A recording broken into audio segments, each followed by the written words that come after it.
Recording by Magahiya music Manpur block गया।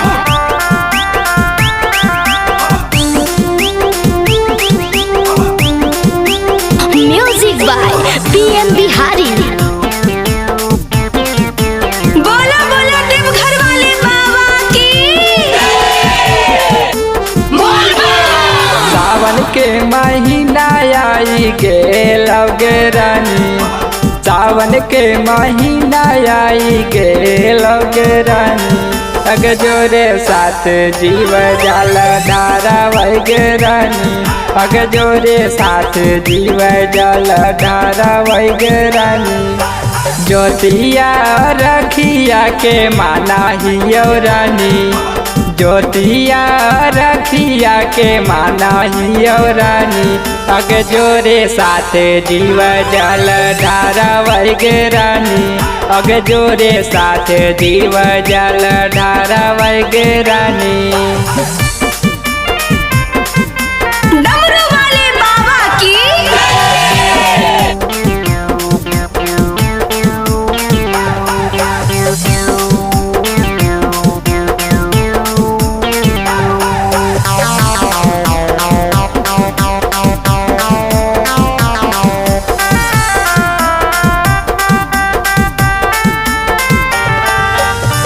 भोला जी के कृपा से तोरा मिला तव्या जा दिगे, जलवा चढ़ी तोरा मिला तो नहीं धोखा गे।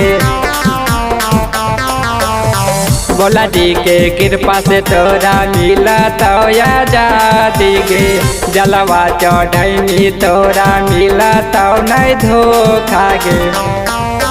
सावन के पावन महीना आई लोगे रानी, सावन के पावन महीना आई लोगे रानी, अग जोरे साथ जीव जल धारा वगे रानी, अग जोरे साथ जीव जल धारा वगे रानी।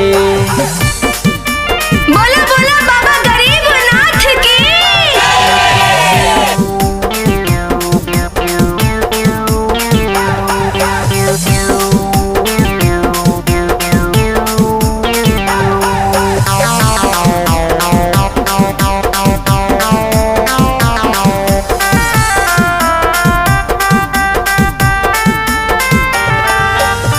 बोलबा में बोलत जीवे भोला के दुआरी गे, कावर सजल गे तू ही ज्योतिया रखिया गे।